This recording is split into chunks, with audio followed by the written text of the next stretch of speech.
Assalomu alaykum, hurmatli ijtimoiy tarmoqda bizni kuzatayotganlar. Bugun biz e, Qibray tumani Lalimi yerlaridamiz. Aynan shu Chirchiq shahriga yaqin bo'lgan joyda biz e, o'tgan yili 2024-yilda 20-sentyabr kuni e, yerga ishlov bermasdan to'g'ridan to'g'ri ekish texnologiyasini qo'llagan holda biz bug'doy ekkanmiz. Shu bug'doyga mana shu dalani o'ziga biz 3-marta kelyapmiz. Bu 3-kelishimiz. 2024-yilda 4-noyabrda ham kelganmiz. Mana bugun 9-mart kuni bu yerga 3-marta keldik. Mana hozirgi paytda shu ko'rsalaringiz bug'doyning umumiy holati, bug'doy hozir tuplanishga kirgan. Tuplanish fazasiga kirgan. O'sha bug'doy ekilganda yerga ishlov berilmasdan ekilgan va 90 kilogramdan ekilgan. Chunki biz bug'doyni ertaroq ekkanligimiz uchun me'yorini kamaytirganmiz 90 kiloga.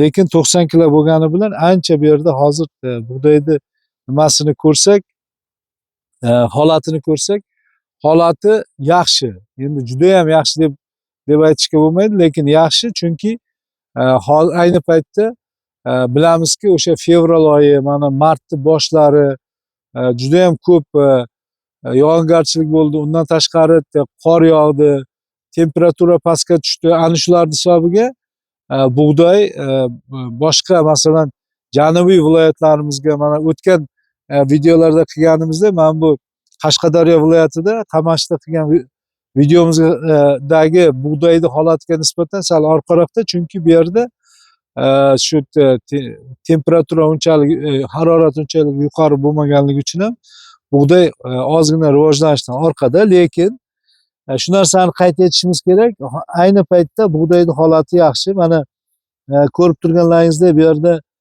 o'simlik qoldiqlarini ham ko'rish mumkin. Mana o'simlik qoldiqlari, Jamshidbek shunday ko'rsatingda, mana o'simlik qoldiqlari shunday nimalar bilan. Umumiy olganimizda hozirgi holati yaxshi. Yana bitta narsani e'tibor bersak, bu yerda shu bug'doylarimizni ozgina sovuq ham urgan, mana sovuq urgan. Ana shuning uchun ham bu sal nimada rivojlanishdan orqada. Mana sovuq urgan joylari bor. Mana ko'rinyaptimi, Jamshid? Mana shu sovuq urgan joylari bor. Mana shuning uchun ham sal orqaroqda o'ylaymizki, lekin biroq bitta narsani aytishimiz kerak bo'ladi. Bug'doyni umumiy holati yaxshi. Holat yaxshi.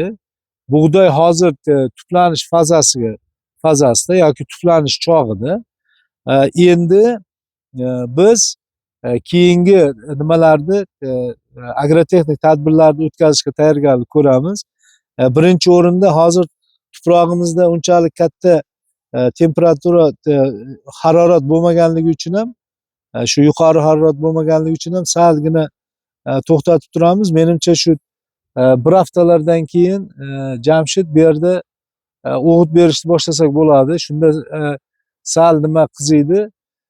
Agar bundan ertaroq nima qilganda, masalan, agar yanvar oylarida bo'lganda sulfat ammoniy bersak ham bo'lardi, lekin hozir biz o'sha to'g'ridan to'g'ri nimani selitra berishni boshlaymiz bu yerga. Selitra berib, hozir gektariga bir 100 kilodan bersak, keyinchalik esa turli nimalarni beramiz. Turli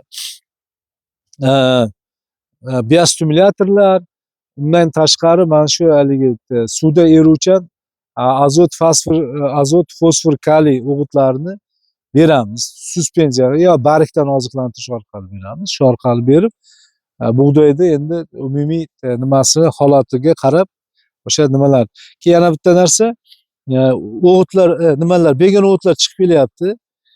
Shu begon o'g'itlarga qarshi endi nimani, Granstar degan nimamiz bor.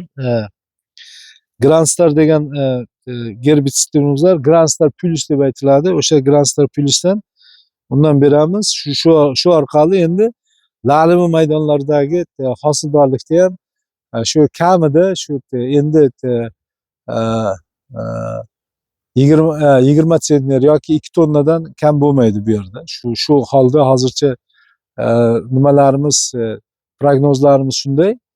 O'ylaymanki, shu nimani yaratganda bizni qo'llab-quvvatlashi bilan hosildorligimiz aytilgan shu 2 tonnadan oshadi mana shu dalada, agar barcha agrotexnik tadbirlarni vaqtida qilsak. Mana umumiy olgan holda, agar umumiy ko'radigan bo'lsak, bug'doy juda ham yaxshi chiqqan.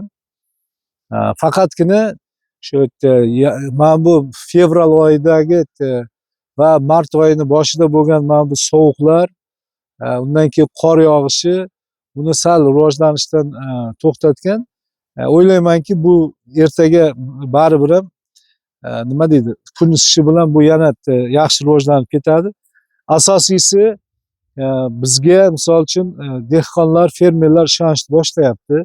Chunki mana biz mana shu joyda o'zida yana boshqa nimalarni ham, videolarni ham qilamiz. Ularda u videolarimizda shu 2 yil, oxirgi 2 yilda faqat to'g'ridan to'g'ri ekish texnologiyasini qo'llayotgan dalalarimizni ham bugun borib ko'ramiz. O'sha dalalarda ham mana shunday joylarni ko'rsak bo'ladi, qilsak bo'ladi. O'sha joylarimizda shu taqqoslaymiz endi hammasini.